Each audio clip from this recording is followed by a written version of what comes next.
Olá, sejam todos muito bem-vindos a mais um episódio do JCast.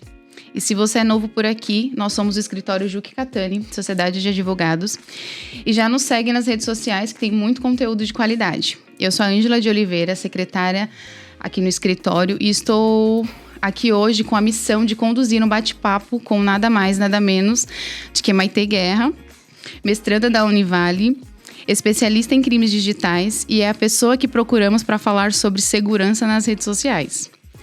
E quando o assunto é dieta, é ela que se mantém firme. Ela é daquele tipo, pular o treino de segunda-feira é um mau presságio, correto? Boa noite, pessoal, tudo bem com vocês?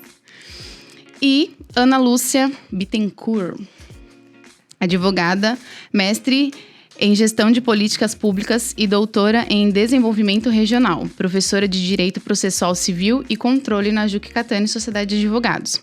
A rainha dos salto altos e dos biscoitinhos. E tem como hobby o tiro esportivo. Tem mais alguma coisa para acrescentar? Não, tá bom já, né? Hoje vamos discutir sobre a responsabilidade civil dos profissionais de estética. E eu gostaria de que vocês comentassem sobre quais são essas responsabilidades civis. Boa noite a todos. Quando falamos em responsabilidade jurídica do profissional da estética, estamos falando de responsabilidade que pode ser responsabilidade civil e responsabilidade penal, né? Quando falamos de penal, estamos falando de aplicação de pena. E quando falamos de responsabilidade civil, mencionamos a questão da possibilidade de indenização, né? Mas é necessário destacar que a responsabilidade do profissional da ROF, da harmonização orofacial, ela é uma responsabilidade subjetiva. É uma responsabilidade que precisa ser investigada a culpa do profissional para se ter certeza de que ela existiu, né? Então, precisa estar caracterizado um dos requisitos da culpa, um dos elementos, aliás, da culpa, né, doutora?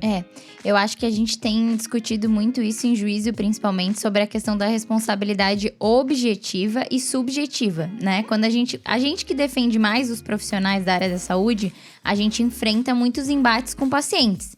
Então, do outro lado da moeda, que são os pacientes defendendo alguma coisa que eles entendem que houve uma falha ou um erro daquele profissional, eles sempre alegam a responsabilidade objetiva, né, Ana? Engraçado. Mas é bem importante a gente deixar claro isso. Eu sempre deixo para todos os nossos clientes e também quando eu tô conversando com o paciente, para eles entenderem que não é porque eles não gostaram, não é porque teve uma intercorrência, teve um edema, teve uma fibrose, que necessariamente o profissional é obrigado a restituir o valor que eles pagaram por aquele procedimento, ou eles são obrigados a restituir o dano estético, que é um dano que a gente pode pedir em juízo, e um dano moral, né? Nós temos enfrentado muitos casos com pacientes extremamente imediatistas, que esperavam um resultado e tiveram um resultado, mas não exatamente o esperado, e eles querem que a verdade deles seja universal. Eles alegam que não estão satisfeitos e então, por isso, o profissional deveria devolver o dinheiro ou deveria indenizá-lo. E não funciona desse jeito, né? Quando a gente vai para um âmbito jurídico, quando a gente deseja uma indenização, as questões precisam ser investigadas, precisam ser provadas. E as pessoas têm estado muito imediatistas, né, com o resultado, com todas as questões que envolvem um tratamento de harmonização. Então, muitas vezes não quer esperar o tempo necessário. O próprio paciente também tem as suas responsabilidades, né? Exato. Exatamente. O resultado do tratamento depende da questão imunológica do paciente, de uma questão de anatomia do paciente. Se ele seguiu, né? Se ele seguiu o pós-operatório, o pós-procedimento, né? E o paciente, muitas vezes, já... Em menos de 24 horas, né, doutora? Sim. Muitas vezes, menos de 24 horas, o paciente está ligando e tocando o terror porque ele acha que merece ser indenizado porque aquele tratamento não fez efeito. Quando, na verdade, é um tratamento que tem um prazo para fazer o efeito, para entregar um resultado, e também não é o resultado que o paciente espera, né? Exato. Eu acho engraçado em alguns casos que a gente vê que o paciente ele já vem com uma narração pronta. Parece que ele foi orientado por outro advogado ou por alguém da área, um estudante de direito, muitas vezes, falando sobre a obrigação de resultado. A gente ouve muito falar sobre a obrigação de resultado, sim, tanto na área médica como na área de todos os profissionais da área da saúde e da estética.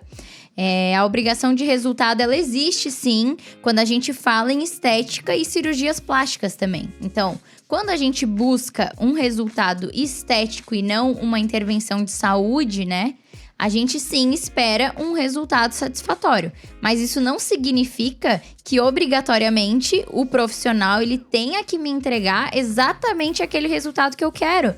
É impossível a gente poder garantir um resultado para alguém, né? De um resultado. Como é que eu vou saber o que vai te deixar feliz? Como que eu vou ter certeza que o que pode chegar em ti é aquilo que tu espera, que tu almeja, né? A gente nunca pode prever isso. A gente não pode prever o que a pessoa quer e muito menos de fato o que vai acontecer naquela situação. Porque tudo varia o paciente, varia os cuidados dele, varia a anatomia, como a doutora falou. Então tem uma série de requisitos que a gente precisa avaliar e de caso a caso para saber como que vai ser aquele resultado, né? E como os profissionais podem se resguardar com eventuais ameaças? E o que fazer quando essas ameaças surgem? Antes de responder especificamente sobre as ameaças, Ângela, e aí seguindo o que a doutora estava falando, o que a gente percebe muitas vezes é que essa narrativa vem pronta, essa ameaça ela já está engatilhada, muitas vezes com a intenção de ganhar alguma coisa, de ter uma vantagem. E aí, quando você enfrenta o paciente, porque ele acha que ele vai bater de frente só com o profissional da ROF, mas daí ele dá de cara com a gente. E aí, nós enfrentamos ele e falamos, então não tem problema, você tem um laudo. E ele vai atrás de um amigo, de um coleguinha para fazer o laudo. E o amigo fala, não, mas eu não posso, eu não vou fazer. Claro, exato. Porque o outro profissional não vai colocar o nome dele em risco para dar um laudo falso. E depois a gente pedir uma perícia e atestar que não tinha erro nenhum. Né? Então, muitas vezes vem essa parte que você perguntou aí, que é a ameaça. Eu vou para as redes sociais, que hoje existe muita vulnerabilidade. Já tá ali na mão o celular, rede social, rapidinho. O nosso cliente é um cliente que trabalha muito com a rede social, né? Que mostra o resultado do seu trabalho na rede social e muitas vezes vem essa ameaça. E aí a gente também precisa lidar com isso, né, doutora? É muito complicado esse tipo de situação e esse tipo de ameaça é o que mais gera medo, de fato. Porque a gente não tem como controlar a velocidade de um comentário numa rede social. Seja nos sites Reclame Aqui, Procon, enfim, que o consumidor, né, ele pode fazer o que ele quiser naquele momento. É claro que depois ele pode sim ser responsabilizado pelos atos dele. Então, qualquer coisa que eu fale ou faça, eu assumo as responsabilidades pelos meus atos. Não é porque existe a liberdade de expressão que eu posso atingir a liberdade individual do outro, né? Que seria a honra também de cada um, que é a difamação, a calúnia e a injúria, que são os crimes que podem ser praticados nas redes sociais hoje. E, inclusive, hoje o Código Penal ele já estabelece até uma pena maior para quando isso quando essa prática criminosa é realizada no âmbito digital. Justamente por conta dessa velocidade e como isso espalha rápido. Então, muitas vezes, por mais que a gente consiga reverter de forma indenizatória, até por um boletim de ocorrência, uma queixa-crime, a reputação do profissional, às vezes, nunca mais ele vai conseguir ter isso de volta, né? Sim. Então, eu vejo que por mais que a gente... Eu sempre falo isso para os clientes também.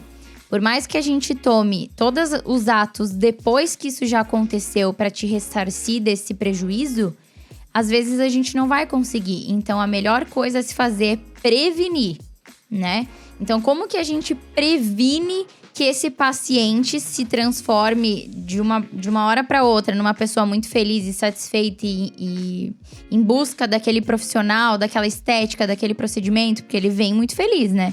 Ele não vem fazer um procedimento estético triste, ele vem empolgado, feliz, querendo um resultado. Pesquisou sobre o profissional, né? Exato, ele já conhecia nas redes sociais. Geralmente, às vezes, a pessoa vai só por causa do Instagram. Ai, meu Deus, eu quero conhecer aquela pessoa, meu Deus. Eu quero fazer o procedimento com aquela pessoa, né? Então, o que acontece? Muitas vezes ele chega nessa clínica chique, grande, o nome do profissional é um renome, né? Tem muitos seguidores. Exato, daí ele chega lá, é atendido pela secretária de uma forma um pouco ríspida, que nem olha no olho dele, que não oferece um café com chantilly.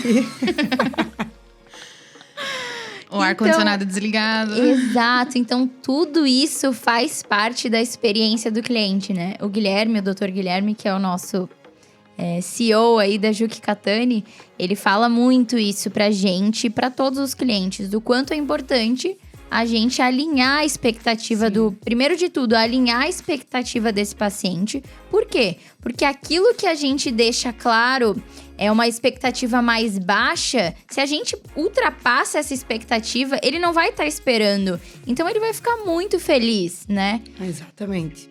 Nós temos clientes que alegam que o Botox não durou 1 ano. Então, garantir tempo de duração do Botox não é adequado, né? Primeiro é se garantir com uma base documental, né? Todos os termos de consentimento, contratos assinados. Não atender o paciente sem esses documentos estarem assinados, sem o paciente ter lido.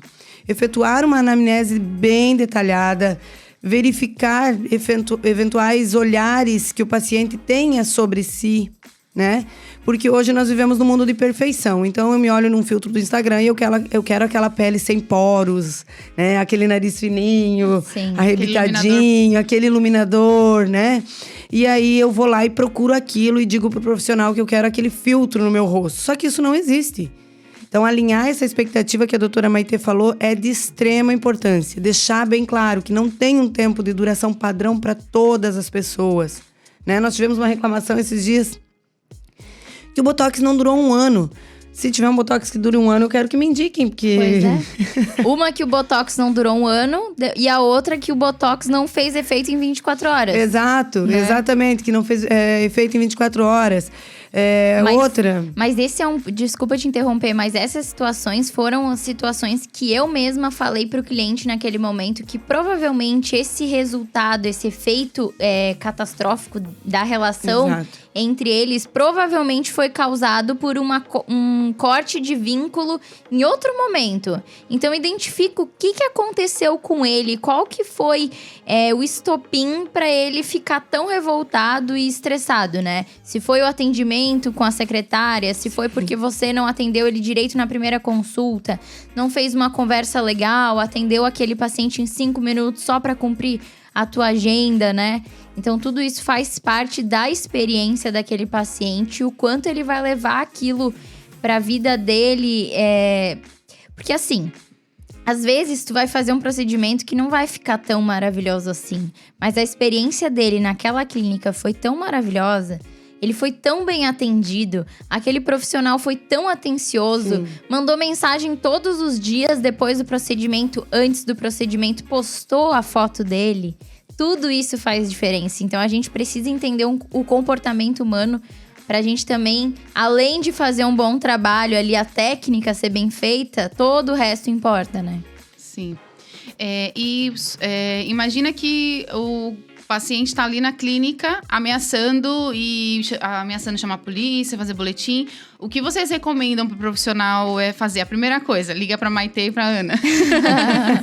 Por aí, né? Ligar pra gente é parte importante porque do dá processo. um certo desespero, né? E agora, o que eu faço? Na verdade, eles nem precisa falar isso pra eles, porque eles já fazem, né? Eles já ligam. Mas o que vocês diriam pra eles nesse primeiro momento, o que fazer, assim? Manter a calma, primeiro de tudo. Ser firme, porque a gente não pode... Eu sempre falo isso também. O fato do paciente estar ali enlouquecido, ameaçando, xingando, falando tudo e mais um pouco, fazendo barraco na clínica, não quer dizer que você tem que baixar a guarda e fazer tudo que ele quer. Exatamente, porque muitas vezes esse paciente ele vai ser responsabilizado, como a doutora tinha falado inicialmente. Hoje em dia as pessoas falam muito, as pessoas difamam, as pessoas fazem e acontecem. Só que para tudo existe uma penalidade. Então, é boletim de ocorrência, é queixa-crime, é comunicação falsa de crime que a gente tem lidado. Tem muita gente de má fé. Muitas vezes, o paciente, ele já tem uma má fé. Exato. Ele já está fazendo porque ele quer ganhar algo. Sim. E aí, ele fica ali pressionando o profissional. E o profissional, muitas vezes, fica refém sem ter cometido nenhum erro. Por ter medo. Então, esse preparo jurídico profissional deve ter. Então, é o combo perfeito, né? É a relação com o cliente bem feita, a documentação e um jurídico bem forte. Exatamente. Então, a gente faz um tripé aqui maravilhoso. Exatamente. E se o profissional tem esse aparato jurídico, né? Ele liga, às vezes, para nós desesperado e a gente fala, não, tranquilo, calma, vamos resolver. E não é tão grave quanto ele pensa. Só que dentro daquela situação de pânico que ele tá ali e que o paciente, às vezes, já orientado, está fazendo aquele terrorismo, o profissional não consegue se defender. Às vezes vai lá e faz mais um procedimento. Não é o indicado. Se aquele paciente já deu problema no Botox, não dá para ele um preenchimento para ele ficar feliz. Ou devolve o dinheiro, né? Analisa se é caso de devolução ou não. Nem sempre é caso de devolução. Na maioria das vezes não é. O produto tá ali, o produto só não agiu como o paciente esperava. Não deu tempo, às vezes. O tamanho da prega que tem no olho, que só o Botox não dá conta, que daí precisa pôr um fio ou precisa pôr um preenchimento, um tratamento diferenciado. Então tem que tomar cuidado com tudo isso e ter racionalidade, né? Eu ia falar frieza, mas não é nem frieza, é racionalidade para avaliar o que de fato aconteceu com aquele paciente e o que pode ser feito. Acho que esse é um importante ponto, né, Maitê? Que a gente sempre fala para os nossos clientes, a primeira coisa que a gente fala, mas, doutor, você identifica que ele quer o quê? Com o que ele ficaria feliz? Essa é uma pergunta que a gente também faz para o paciente quando ele liga desesperado e botando banca, né, que vai fazer e vai acontecer. A gente fala, mas o que você deseja? E às vezes o problema é muito menor do que parecia. Então é um alinhamento mesmo. Eles sempre falam sobre quando a gente...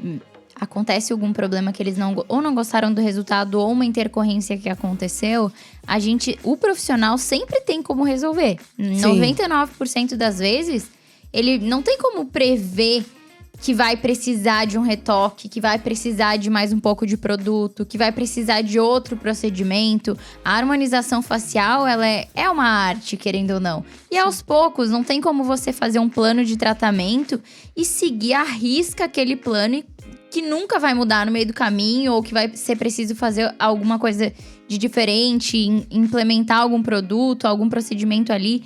Mas na maioria das vezes eles não querem.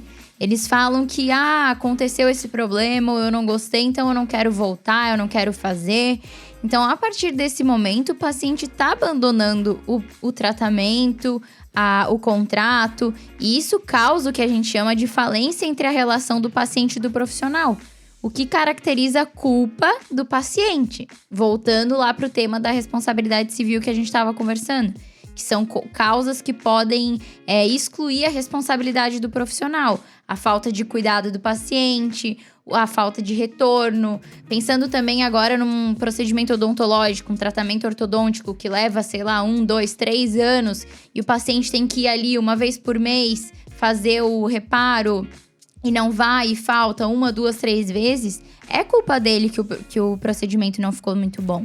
Que ele vai ter que fazer novamente, ou vai ter que começar de novo, ou vai prolongar, ou vai demorar. Então, existem várias situações que a gente precisa analisar. Então, não é porque a gente precisa fazer um retoque, um reparo, ou refinar o procedimento que ele deu errado, né?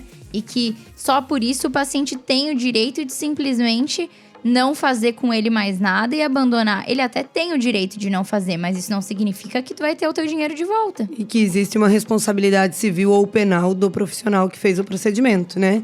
São inúmeros os casos que a gente vê de paciente que no outro dia após o procedimento, quando há indicação de não beber, quando há indicação de não ir para balada, né?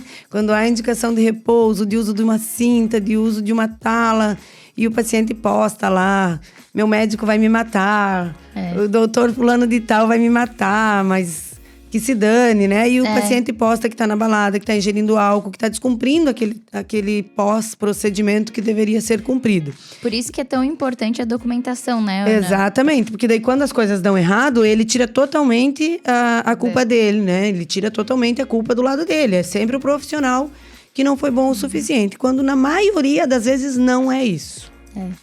E quais são os principais tipos de alegações que vocês têm recebido ou percebido dos pacientes? O Botox menos de 24 horas que não fez efeito. Não, acho que 99% das vezes é o resultado, com certeza. É resultado. É o resultado que eles não gostaram, que não foi como eles queriam. E daí entra aquela coisa que a gente falou sobre alinhamento de expectativa, mas também, muitas vezes, a má fé do paciente, né? Eu até tava pensando sobre isso esses dias. E eu pensei que deve existir pacientes, né? Pessoas, enfim, que vão fazer procedimentos estéticos já pensando em fazer todo esse auê para ter um dinheiro ali que não é devido, né? Então, fazer um escândalo hoje é tão fácil e o prejuízo é tão alto para o profissional e para a clínica que eles entendem como um meio de ganhar um dinheiro ilícito, né? Então, a gente tem que cuidar também com devolver o dinheiro de forma tão fácil para os pacientes. Ai, não gostou, pega o dinheiro. Isso acontece muito, porque os nossos clientes, dificilmente, não é sempre que eles têm problemas. Eles muito mais não têm problemas do que têm problemas. Então, se ele fica devolvendo dinheiro, um fala pro outro, que fala pro outro, daqui a pouco vai começar a vir um monte de paciente ali só pra ter um dinheirinho, né? É aquilo que seria mais fácil, que é devolver pra encerrar o assunto, acaba virando uma bola de neve, né? E nós já identificamos em vários casos que, por exemplo, um paciente teve um problema e o nosso cliente foi lá e devolveu o dinheiro, não quis se incomodar. E aí ele indicou para outra pessoa que foi e fez procedimento e daí teve exatamente a mesma conduta. Então tem sim pessoas mal intencionadas que já desejam, já fazem o procedimento buscando isso, né? E a gente precisa se prevenir. E a melhor forma é sempre esse alinhamento e essa identificação na anamnese se o paciente tem essa indicação. O profissional não pode ter medo de, se acha que não tem essa indicação, se acha que esse paciente vai ser um problema, dizer não indico o tratamento. O que acontece hoje é que muitas vezes o paciente já chega na clínica com o plano de tratamento pronto, porque ele já procurou no Google, né? Então ele quer... Ou quer ficar igual a Angelina Jolie. Ele quer o bioestimulador ele já tal. sabe como vai ser, né? Ele quer a boca igual do filtro tal. Ele quer ficar... Ele já tem uma imagem formada. E muito dificilmente a imagem formada na cabeça do paciente é a imagem que ele vai ter. Muitas vezes nós pegamos fotos de antes e depois e a gente olha o resultado tá ali e a pessoa não consegue se enxergar com aquele resultado porque ela imaginou algo diferente. E vocês é importante eles entenderem também, os pacientes, que o fato do resultado não ser como eles gostariam não significa que não tem resultado. Que não existiu. Que a obrigação de resultado, ela tem essa diferenciação que é muito importante eles entenderem, que eles não sabem. Porque a maioria das vezes eles vêm com esse papo de obrigação de resultado, não ficou como eu queria. Tu tem que entender que o resultado que tu quer não necessariamente significa que não teve nenhum resultado. A obrigação de resultado, ela tá atrelada ao fato de ter resultado. E se aquele resultado, ele tá de acordo com os padrões técnicos adequados, de acordo com a ciência, né, que a gente entende. E vocês acham que dá pra identificar ali nas primeiras consultas ou no primeiro bate-papo ali a intenção de má fé ou não? Então, eu sempre falo na importância de uma anamnese ser realizada pelo profissional que vai realizar o procedimento. Nunca a secretária, nunca o paciente sozinho na recepção, só preenchendo o formulário. A anamnese, ela tem que ser uma entrevista, de verdade. Ela não é um documento só para perguntar as questões materiais ali, físicas do paciente, como você tem desregulação hormonal ou você tem alguma doença cardiovascular. Não é só sobre isso. É para você conhecer o teu paciente, identificar se ele tem algum indício de distúrbio psicológico, de distúrbio de imagem, para você perguntar qual que é a expectativa dele. Então, ali, às vezes, tu vai ver que ele vai dizer assim pra ti: eu quero mudar tudo, porque eu me odeio. Isso já é um grande indício, é um alerta. Esse paciente é problema. Como é que eu vou deixar ele feliz? Se ele tá me dizendo que ele se odeia. É aquela coisa que a gente tava falando, como que a gente vai fazer alguém feliz se a gente não é feliz sozinho, né? É a mesma situação. Então, claro, muitas vezes, se essa pessoa já vem na má fé, ele já tá, às vezes, num teatro pronto. Então, pode ser mais difícil identificar. Mais difícil identificar alguém que tá de má fé do que alguém que tem algum problema psicológico. Que eu já acho um pouco mais fácil. Mas até no preenchimento da anamnese dá pra você identificar muitas coisas, né? A ansiedade, se ele tá com algum distúrbio de imagem, como você comentou. Exato. Tem que cuidar muito com a forma que você pergunta pra não parecer discriminatório também, né? A gente não pode também invadir a individualidade e a pessoalidade daquela pessoa porque ela tá fazendo um procedimento estético. A gente tem que entender que não é uma avaliação psiquiátrica também, né? Tem que tomar cuidado com isso. Mas a gente consegue perceber uma conversa mesmo. Por isso que tem que ser uma conversa. E tudo que não está registrado não existe. Pelo menos no mundo jurídico não existe. Então, por isso é tão importante documentar tudo. Tirar foto de tudo. Anamnese assinada sempre pelo paciente. O plano de tratamento, a gente indica que a gente elabore o plano de tratamento mais indicado e o plano de tratamento que o paciente escolheu fazer. Porque às vezes ele não tem dinheiro para comprar o plano completo, né? Que seria, sei lá, 3 sessões de bioestimulador. Para que desse tudo certo. Como ele gostaria. Exato. Porque ele não tem dinheiro ou porque ele tem medo de fazer muitos procedimentos. Daí chega no final do tratamento, ele não gostou do resultado. O que a gente faz? A gente apresenta aquele plano de tratamento que foi indicado e assinado por ele e mostra, olha, talvez se a gente tivesse realizado o meu plano de tratamento indicado, chegaria num resultado que você ficaria mais satisfeito. Mas não foi o caso, né? Então, por isso é tão importante a gente documentar absolutamente tudo. E assinar todos esses documentos, né? E é importante também que o nosso cliente saiba que, não obstante o Código de Defesa do Consumidor seja um código que privilegia o consumidor, porque a intenção dele é equiparar as partes, todo o ordenamento jurídico brasileiro vai do enriquecimento ilícito. Então não é assim, você colocou o botox no rosto do paciente, você colocou o preenchimento e porque não teve o resultado que ele esperava, você tem que devolver o dinheiro. Isso é enriquecimento ilícito. Exatamente. Né? A menos que tenha havido uma falha na execução do serviço. Mas se você fez tudo correto, o produto é um produto certificado. É um produto que é certificado pela Anvisa e tudo mais. Você está fazendo tudo corretamente, você não tem que devolver dinheiro, porque isso é vedação de enriquecimento ilícito. Se eu estou com o produto no meu rosto, muito justo que eu pague por ele. E o serviço foi prestado, né? O serviço foi prestado, a hora do profissional foi gasta. Então, precisa ter essa parcimônia no entendimento da relação jurídica que se estabelece ali. Que muitas vezes o paciente acha, não, eu vou lá e vou meter o pé na porta e vai acontecer o que eu quero. E não é assim. Aí também é a importância de um jurídico para te proteger e te dizer, não, peraí. Não é assim, vamos avaliar o que de fato aconteceu. Né? Eu tive uma situação bem parecida. Agora que tu falou sobre isso, eu lembrei de um caso que a gente teve no escritório, que a paciente foi no Procon e o Procon entrou em contato comigo. Isso foi semana passada, eu acho. A pessoa que trabalhava no Procon entrou em contato comigo para tentar conciliar. Ela explicou o caso, me contou, passou a parte do paciente. Eu expliquei tudo para ela, mandei toda a documentação. No dia seguinte, ela me mandou um e-mail dizendo que a paciente aceitava o que eu tinha proposto de pagamento. Por quê? Porque a própria conciliadora lá do Procon, que está acostumada a trabalhar com casos de consumidores, entendeu que não havia nenhuma ilicitude ali, nenhuma ilegalidade pela fornecedora, porque aqui a gente fala de fornecedor e consumidor do serviço, né? Quando a gente fala de contratos de consumo. E ela acabou tendo que arcar com o que ela comprou e fez o procedimento. Ela fez o plano de tratamento inteiro e não queria pagar por ele. Porque ela entendia que não ficou como ela queria, enfim. E é aquela coisa, a gente vai brigar no judiciário, às vezes vai levar 3, 4, 5 anos para ter um resultado. E tu pode muito bem perder, porque um laudo, como a gente estava falando, pode identificar que não houve falha na prestação de serviços.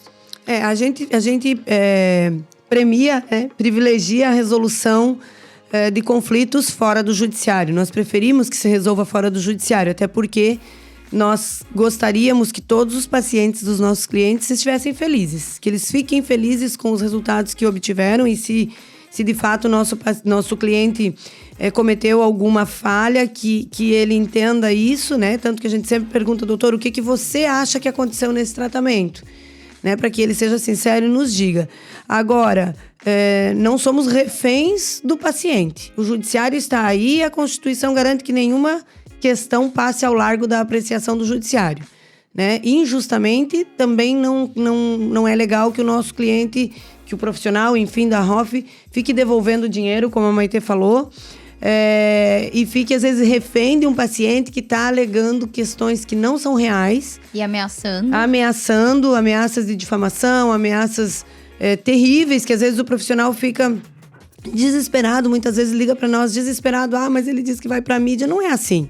Hoje também o jornalismo não é tão marrom assim, né? Então vai se investigar os dois lados, vai se verificar o que de fato aconteceu, e isso é necessário que se faça. Para isso, todos os documentos devem estar assinados, as fotos de antes e depois devem estar arquivadas, a anamnese deve ter sido realizada da forma que a doutora Maitê indicou, porque o profissional da ROF, ele é um profissional sensível, ele vai conseguir identificar nesse paciente as fragilidades que ele tem. Tanto que muitas vezes o nosso cliente fala assim: eu sabia que esse ia dar problema.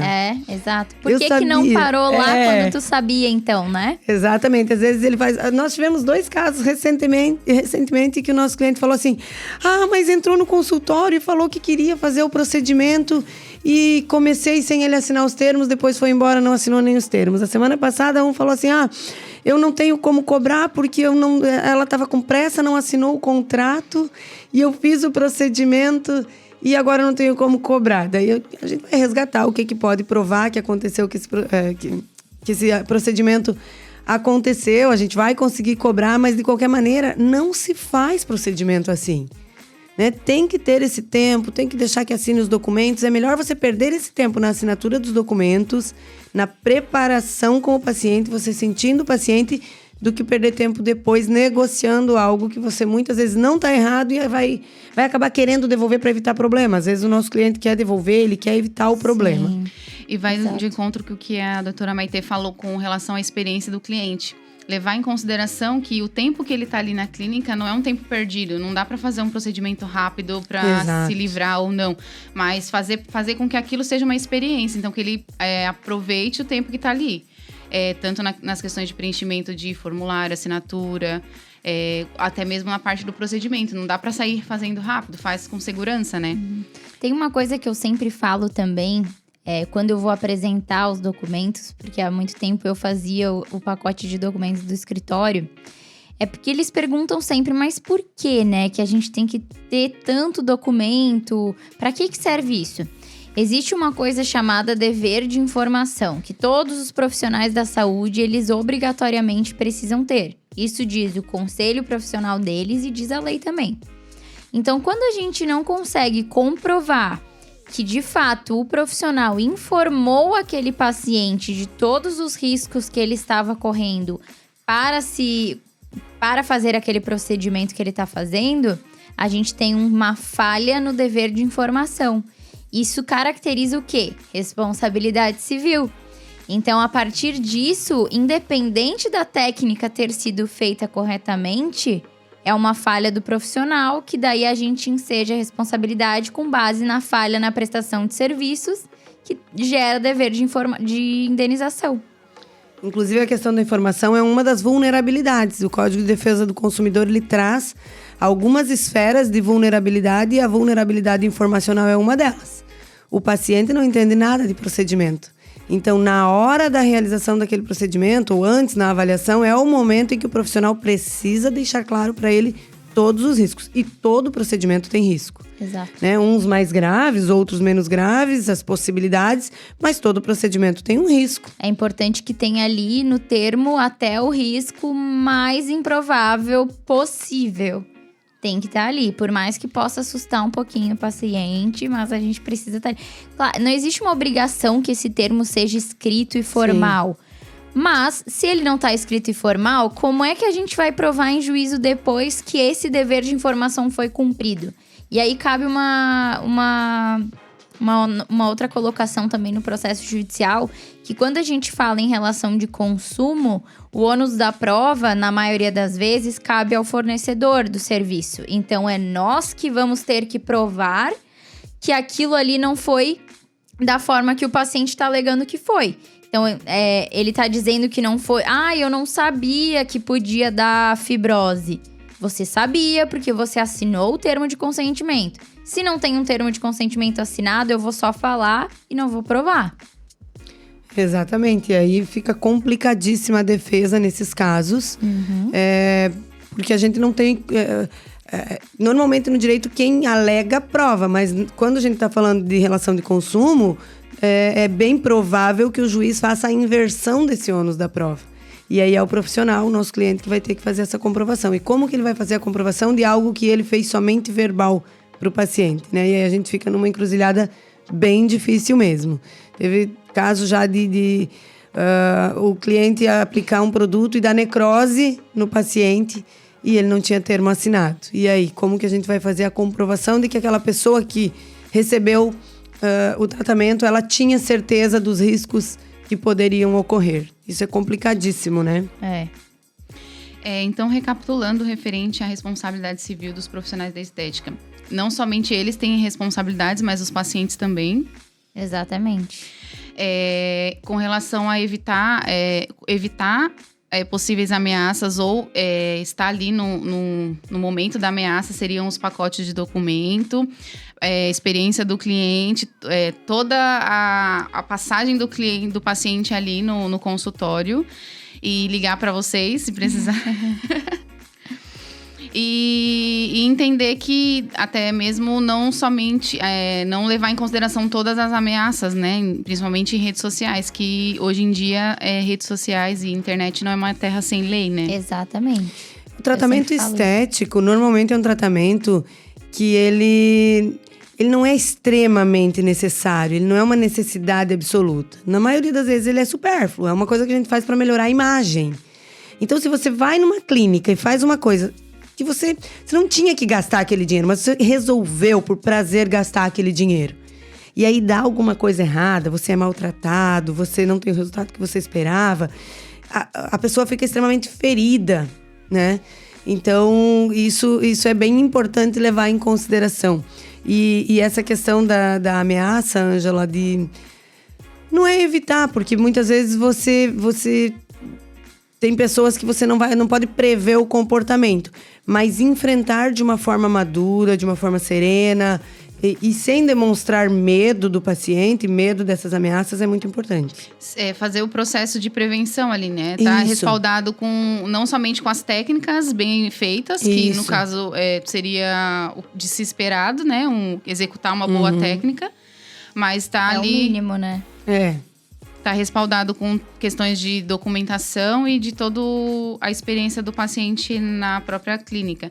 E eu gostaria de ouvir de vocês se vocês têm alguma consideração final a fazer referente a este assunto. Eu acho que a gente tem que deixar claro aqui que estamos sempre em prol do melhor para o nosso cliente, mas a gente também analisa cada caso de acordo com o que a gente pondera. Por exemplo, se tem um paciente que a gente identifica que é melhor o profissional realmente atender ao pedido dele, porque às vezes realmente a gente enxerga uma falha. É importante que o profissional sempre seja sincero com a gente, pra gente poder ajudar ele da melhor maneira possível, né? E sempre se lembrar dessa importância documental, jurídica e o relacionamento com o cliente. Acho que esse é o tripé mais importante aqui. Essa sinceridade do cliente com o advogado é muito importante. Nós temos vários clientes que falam: doutora, eu estava no começo da minha carreira e realmente eu acho que não ficou o melhor resultado. Eu acho que a gente pode fazer... promover tal coisa para o paciente. E muitas vezes isso dá certo. Na maioria das vezes isso dá certo. Então, essa sinceridade do cliente com o advogado é muito importante. Mas mais importante do que tudo, que ele tenha uma assessoria jurídica adequada, né? Que ele tenha esse preparo, porque quando todo mundo está sujeito a erro, né? Exatamente. Inclusive nós, Exatamente. advogados, a gente pode perder um prazo, a gente pode errar, esquecer, cometer uma falha ali na audiência, não lembrar de uma testemunha. Isso acontece em qualquer área e todo mundo está sujeito a erro. Mas é muito importante a gente assumir o nosso erro e contatar a pessoa ideal, que seria o teu jurídico, para te ajudar a sair desse problema, né? Então, como que a gente vai ajudar se você não é sincero e não fala a verdade pra gente? É aquilo, me ajuda que eu te ajudo, né? Exatamente. Mas os nossos clientes, na maioria das vezes, se não tem documento, eles falam: doutora, não deu. Cometi um erro, não tem documento. Mete bala. Pede o Pix aí. Mas a assessoria jurídica é muito importante, essa base documental, esse alinhamento de expectativa. E na maioria das vezes dá tudo certo, né? É o menor número que dá errado, então... O caos, em pouco tempo, ele já se tranquiliza. Já se dissipa. Eu ia falar que no meio disso tem umas tretas, umas faíscas. Sempre tem, todo dia, né? Todo dia tem uma treta. Mas a gente tá aqui pra isso, né? Meu sobrenome é Guerra, né, Ângela? Não é à toa. Se você tá vendo no YouTube, talvez vocês não consigam perceber, mas elas têm quase 1,5 m. Uma das coisas que elas têm em comum é que elas são baixinhas, gostam de rosa. Inclusive, hoje, em especial, elas não estão de rosa pra afirmar essa minha colocação. Hoje era pra combinar com o cenário, mas quando a gente vai brigar, normalmente a gente vai de rosa. Pra impactar. Mas elas causam um certo pânico quando chegam nos lugares. E eu queria agradecer a participação de vocês nesse JCast, que é o nosso novo nome oficial que está por aí. Gostaria de solicitar que todos vocês que estão nos ouvindo, que curtam, se inscreva, deixe suas sugestões para os próximos temas. Nós estamos aqui... Mandem perguntas. Vamos estar sempre engajados nessa de responder, tanto nas redes sociais quanto nos podcasts. A gente quer crescer e expandir, levar uma informação de qualidade para todas as pessoas, né? Não somente para os doutores advogados, mas para os doutores da estética, enfim. E é isso.